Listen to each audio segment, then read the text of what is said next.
the start of the year, I introduced many of you to an absolutely insane sci-fi horror twist on the infamous Dyatlov Pass incident, and not long ago I explored an equally insane Lovecraftian twist on The Wizard of Oz. And so now it's time to combine the best and worst of both worlds and explore a Lovecraftian sci-fi horror twist on MK Ultra.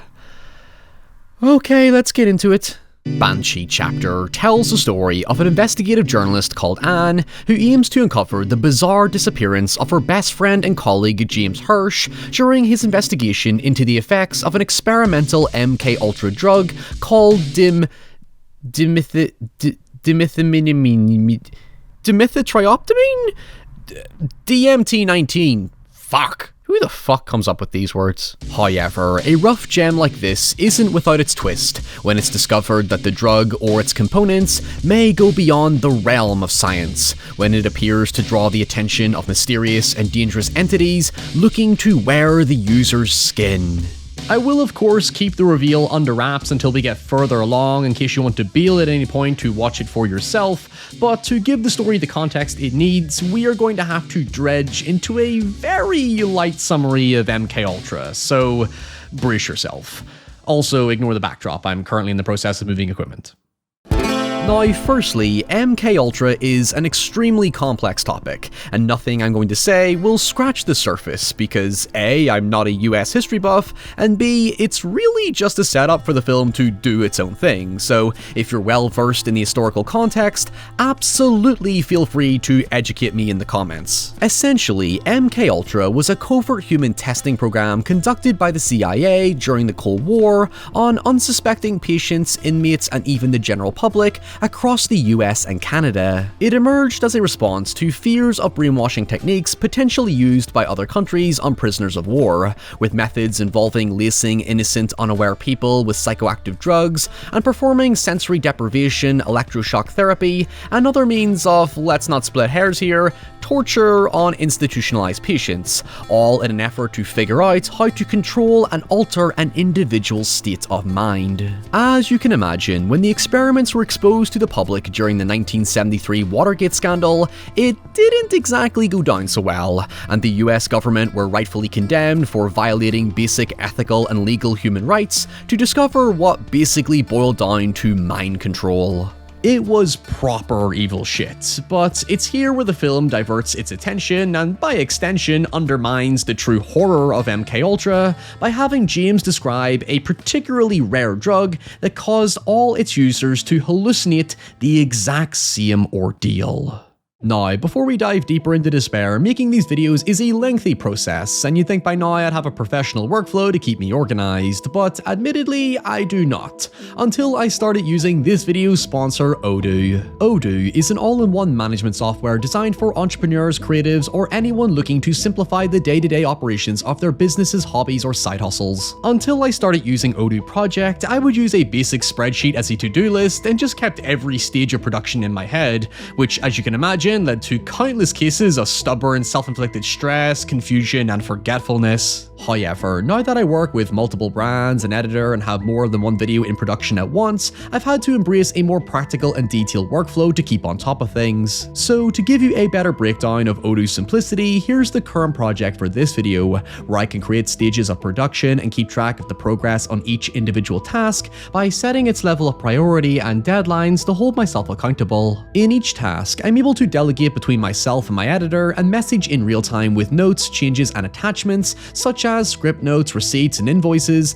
thus maintaining a clean paper trail. I can even schedule calls and meetings. You can view your projects in different ways, such as Gantt for schedule-based tasks, List for a more general breakdown, or my personal preference Kanban that lets me organize in stages. Odoo gives me incredible flexibility to cover every facet of a video and ensure I'm hitting my targets with reasonable consistency. And best of all, your first Odoo app is free for life and includes unlimited hosting and support, and you can access all applications starting at just €19.90 per month. The reason the investigation is entitled the Banshee Chapter is because the victims claim to experience auditory signals that evoke the horrible sensation that something is getting closer to them before they're attacked by Banshee-like entities. Now, personally, I only know Banshee mythology via Ireland, where they represent harbingers of death, but you could say it's kind of the same here, except more, extraterrestrial. It's initially vague about the entities, as we only get minuscule glimpses that deliberately give us a conflicting understanding of what we're actually dealing with, but it does mostly become clear by the end. We're first introduced to James in possession of DMT-19, which is a real drug, but in the film, for now, let's just say it has its own unique twist, and decides to ingest it himself to record the effects for his upcoming book. At first, he feels nothing, but soon begins hearing an eerie radio frequency, resembling what I think is the jingle of an ice cream truck and the broken static of a child cryptically speaking. He suddenly becomes overwhelmed with fear, as though on a bad trip, when he begins sensing a sinister presence drawing closer and closer to him, before something seemingly drags him away, leading to his cameraman Rennie finding James outside with his face deformed. After James's body mysteriously disappears, Rennie is interrogated by the local sheriff, but despite not ingesting the drug himself, Rennie claims to have had similar experiences to James, and later disappears as well, igniting and search for answers. Now, I want to get this obnoxious nitpick out of the way because it bothered the balls off me and took me out of the film far too often. While this is technically a found footage film because it's interspersed with various tapes, archives, and camera perspectives, when we step into Anne's shoes, it defaults to a traditional third-person perspective, despite retaining the look of a found footage film. The opening initially frames it like a mockumentary, where Anne narrates her story and sets up the events in motion, yet it abruptly drops that framing device when she begins investigating. The problem is that because it doesn't make you consciously aware of that shift, you're conditioned to assume she's being followed by a camera operator, just like James, in order to document the investigation. However, I hate to admit, I was halfway through the fucking film before I realized there is no physical camera operator actually following Anne, which is jarring when the camera work is so overtly handheld. The setup explicitly follows the mockumentary format, and then there's the fact it uses the mockumentary format again when introducing another major character later in the story. I understand in the likes of Veep, Succession, and The Big Short, they use this pseudo fly-on-the-wall observational style to mimic the chaos and voyeurism of media coverage, and I get the tonal choice to retain the handheld aesthetic in Banshee Chapter given its investigative nature. But the sheer fact it's not a physical character holding the camera inadvertently breaks the illusion more than if it were,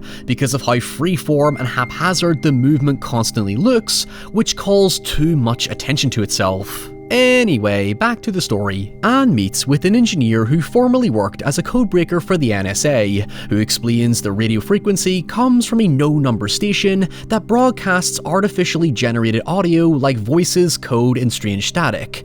But because there's no way to determine its origins, the only thing that she has to go on is a rough idea of the broadcast location in the Black Rock Desert. If you're into your analog horrors and creepy static stuff like old broadcasts and Local 58 type media, the vibe is super engrossing during these few scenes, and I wish that the film had sustained this atmosphere more frequently. It helps create a sense of intimacy and isolation as Anne begins to feel an increasing sense of dread, which is then compounded significantly when she finally heads out to the desert in the dead of night in search of the signal, only to encounter this Slenderman-looking motherfucker. Obviously, the film is working on a very limited budget, but the scares have a lot of merit to them in how they use minimalistic cinematography, if indeed the repetition does cause it to wear thin by the end. Now, one particularly interesting recurring element intercut throughout the story is a tape documenting a mysterious Dr. Kessel and his various MK Ultra experiments on patients,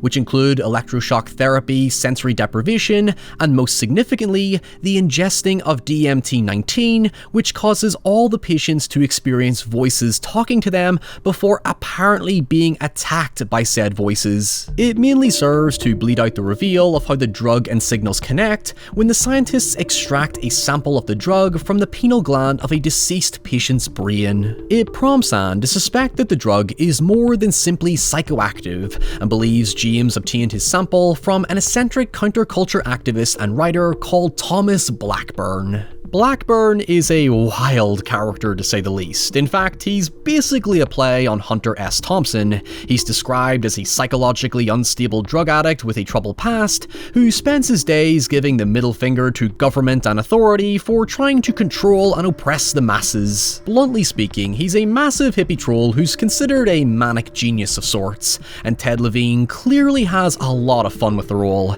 He strikes just the right balance of serious and eccentric piece of shit, adding a sprinkle of levity to what is a pretty moody film for the most part. After Anne bluffs her way into Blackburn's company under the guise of an idealistic counterculturalist author, and is introduced to his chemist friend Keeley, who seems to know how to manufacture DMT-19, Blackburn eventually spikes her drink with the drug. Even before this reveal, it's already a very uncomfortable scene, because Blackburn's erratic and domineering energy makes him impossible to trust, but matters only worsen when Anne, Blackburn, and Keeley begin to experience the apparent effects of the drug. Now, my theory by this point was that we were dealing with some UFO, Area 51, alien abduction, invasion type shit, and yeah, that's kinda where it's going, but I'll get back to that in a moment.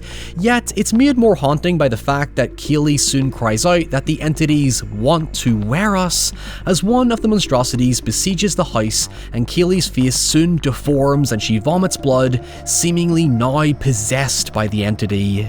Right, I'm going to stop beating around the bush here and just explain what's going on.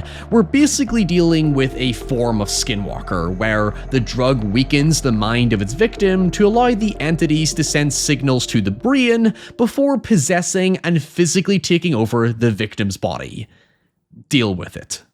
So, in the case of James and Keeley's deformities and the faceless human Anne saw in the desert, that's the creatures trying to wear their victim's skin. This is about the thrill of wearing another man's skin, feeling his innermost wants and desires, and being in control of his every single move.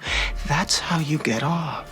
Now, I personally wouldn't call this a Lovecraftian movie, but it was directly inspired by Lovecraft's 1920 short story From Beyond, and it makes this influence abundantly clear when Blackburn literally uses it as an exposition dump. I've never read From Beyond or seen the film, so I have no frame of reference, but according to Blackburn, the story was about a scientist who built a broadcast receiver that caused people within range to receive signals that allowed them to experience planes of existence beyond our comprehension. It eventually leads to the scientist turning up the signals so much that the cosmic entities on the other side could see him too, whereby he attempts to stop it so as to not let the creatures enter our reality. You know what, now that I've said that out loud, I should totally check out the film. It sounds fucking awesome.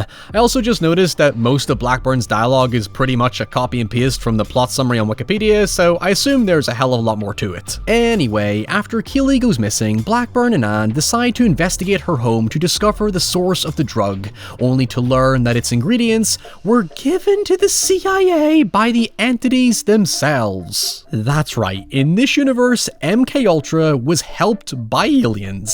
And to be honest, I wouldn't be surprised if conspiracy theorists actually bought into that shit. In response, Anne decides they must destroy the source of the signal to stop the entities from breaching reality, which is through a female patient experimented on by Dr. Kessel, but during this, it's also revealed that Blackburn didn't actually give Anne the drug, begging the question as to why she, like Rennie, still experienced everything those on the drug did.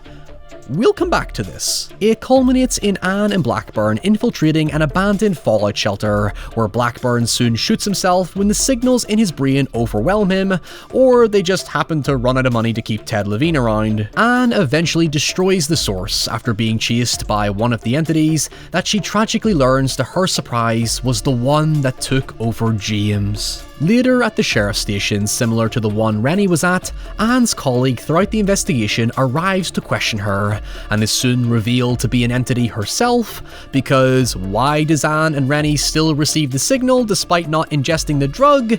It can be passed on through physical contact.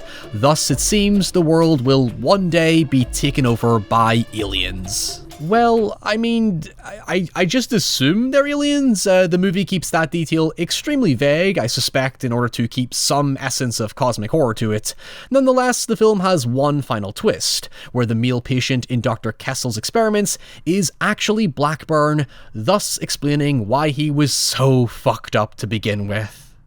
And that is Banshee Chapter. If you enjoyed this video, please let me know in the comments below, and if you have a request that is similar to this one, or the Dyatlov Pass incident video, or the one on the Lovecraftian Wizard of Oz, please let me know in the comments below or over on my social medias, and until next time, stay safe, stay away from drugs, and I'll see you all very soon. Bye.